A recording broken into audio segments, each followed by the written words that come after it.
नमस्कार दोस्तों, आज हम आपके बीच में उपस्थित हैं। मैं अपने साथियों को अवगत करा दूं कि आप कैसे पेस्टिसाइड लाइसेंस या जो कीटनाशक दवाएं बिक्री करते हैं, उसका लाइसेंस कैसे बनाया जाता है, उसके बारे में हम आपको बताना चाहेंगे।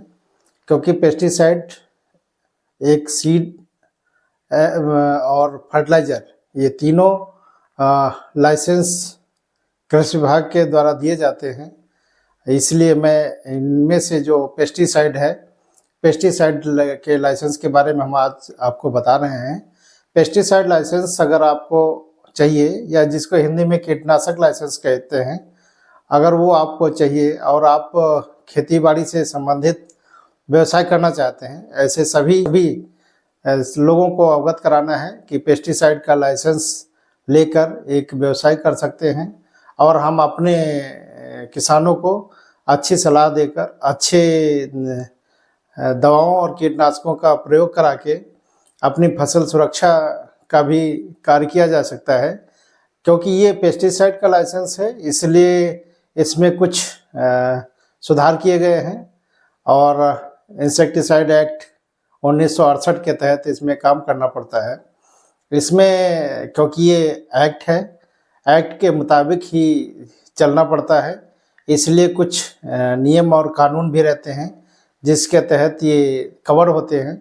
मैं उन सभी सुनने वालों को, मैं उन सभी जो नया व्यवसाय करना चाहते हैं, पेस्टिसाइड का व्यवसाय करना चाहते हैं, या आप जैसे कहते हैं इंसेक्टिसाइड की दुकान चलाना चाहते हैं, ऐसे सभी दर्शकों को मैं अवगत कराना चाहूँगा कि आपको कितने अभिलेख आवश्यक होंगे, क्योंकि ये लाइसेंस के बिना आप किसी तरह से कोई बिक्री नहीं कर पाएंगे। ये इंसेक्टिसाइड एक्ट के खिलाफ होता है, इसलिए इसमें आपको अगर लाइसेंस बनवाना है तो लाइसेंस बनवाने के लिए आपको 7 अभिलेखों की ज़रूरत होगी। 7 अभिलेख की ज़रूरत होगी। 7 अभिलेख लेकर आप अपने निवेश मित्र नामक पोर्टल पर इसकी फीडिंग करेंगे।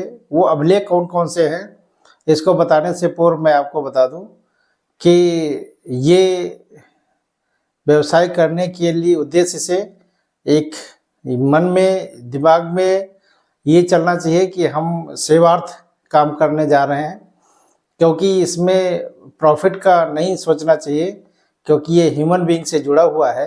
उन सभी व्यवसाय करने वाले साथियों से भी ये अनुरोध करेंगे कि ज़्यादा से ज़्यादा जो पेस्ट कंट्रोल के तहत IPM इंटीग्रेटेड पेस्ट मैनेजमेंट के तहत दवाओं का प्रयोग कराया जाता है, उन सब दवाओं का प्रयोग किया जाना चाहिए। मैं क्योंकि इंटीग्रेटेड पेस्ट मैनेजमेंट के तहत अगर फसलों पर प्रयोग किया जाता है तो इसका जो दीर्घकालिक नुकसान है वो कम होता है, क्योंकि इसका रेजिडुअल इफेक्ट आगे तक बना रहता है। इसलिए दवाओं का जो मात्रा दिए होती है वही यूज करना चाहिए। चलिए हम आपको बता देते हैं कि इंसेक्टिसाइड एक्ट के तहत जो लाइसेंसिंग प्रक्रिया है उसमें आपको क्या क्या अभिलेखों की ज़रूरत होगी।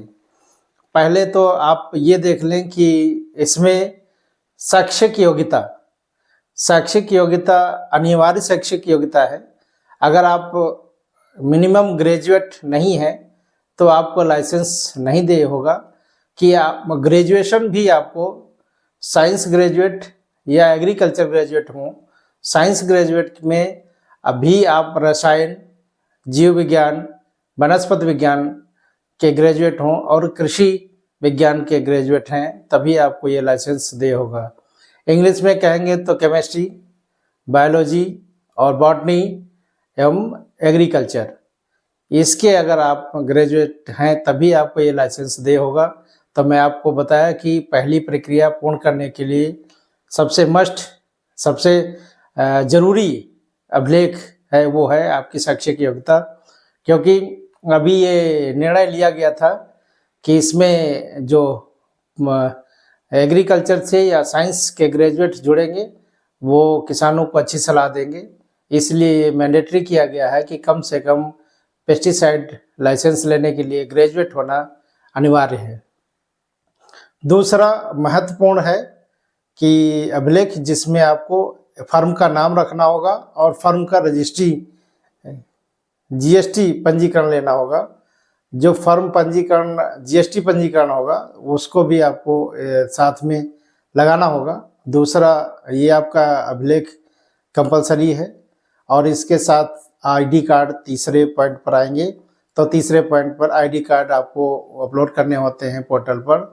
आईडी कार्ड में आपका आधार कार्ड, पैन कार्ड और 2 फोटोग्राफ्स स्वयं के लगाए जाते हैं। और चौथा बिंदु ये है कि आप जिस कंपनी का, इसमें आप ध्यान रखेंगे जो कंपनी का आप काम करना चाहते हैं, पेस्टिसाइड का, दवाओं का काम करना चाहते हैं या ग्रोथ रेगुलेटर का काम करना चाहते हैं, ग्रोथ प्रमोटर का काम करना चाहते हैं, उन सभी के अधिकार पत्र कंपनी के होते हैं, वो आपको देना होगा। और एक आपको चौहद्दी नक्शा जिसको कहते हैं, एक आपकी जहाँ पर दुकान खोलेंगे उसका एक पैरामीटर होता है, नक्शा होता है कि इतनी लंबाई है, इतनी चौड़ाई है और इस यहाँ पर हम इसको रखेंगे। तो उसका नक्शा, ये 5वां बिंदु है। छठा बिंदु आपका ये जो है कि उस जहाँ पर आप दुकान कर रहे हैं उसका, अगर किराए पर कर रहे हैं तो किरायानामा, अगर किराए पर नहीं कर रहे हैं, स्वयं की है, तो उसकी रजिस्ट्री की कॉपी, अगर रजिस्ट्री नहीं है तो आप कम से कम उसके दुकान जो आप लगा रहे हैं उसके वहाँ पर विद्युत का बिल होना चाहिए, ये छठा बिंदु है। और 7वां है वो एक प्रिस्क्राइब्ड शपथ पत्र है। उस शपथ पत्र को लेंगे, शपथ पत्र के माध्यम से ही आप उसमें चौहद्दी का, अपने आप का, आईडी कार्ड का, वो प्रिस्क्राइब्ड प्रोफार्मा है जो उस प्रारूप पर आप एक 10 रुपये के स्टाम्प पर शपथ पत्र लेकर उसको अपलोड करना होता है। तो ये 7 चीज़ें आपको ले जाकर, इसमें आपको 2 तरह से लाइसेंस मिलता है, एक शहरी क्षेत्र का मिलता है, एक ग्रामीण क्षेत्र का मिलता है।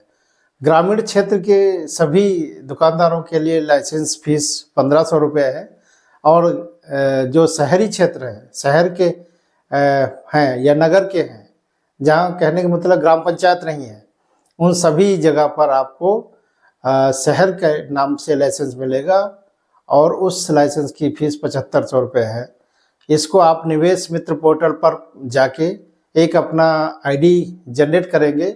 आईडी जनरेट करने के बाद आप जिस एग्रीकल्चर सेक्टर से सेलेक्ट करते हुए आप उसमें अपने समस्त अभिलेखों को 1 बाय 1 फीड कर देंगे। फीड करने के बाद आप सभी सुरक्षित हो जाएंगे। सुरक्षित होने के पश्चात ये डाटा सीधे एग्रीकल्चर विभाग की वेबसाइट पर पहुंच जाता है, जिसको प्लांट प्रोटेक्शन अफसर के लॉगिन पर हो जाता है। पहुंचने के बाद आपको लाइसेंस जारी कर दिया जाता है। और ध्यान रहने की बात आपको ये रहती है कि क्योंकि ये एक्ट के तहत है तो आपको इंसेक्टिसाइड एक्ट 1968 जरूर पढ़ना पड़ेगा, क्योंकि इसके बिना रेगुलेशन आपके लिए मुश्किल होता है। इसलिए इंसेक्टिसाइड एक्ट की कापी जरूर अपने पास रखें, उसको पढ़ें, उसके नियम पढ़ें कि कैसे कैसे कर सकते हैं, क्योंकि एक्ट के तहत काम करने के लिए ये नियम फॉलो करने पड़ते हैं। और विशेष किसी कोई जानकारी हो तो चाहता है कि मुझे और जानकारी चाहिए तो अपना कमेंट कर सकता है, मैं उसको वो भी बता दूंगा।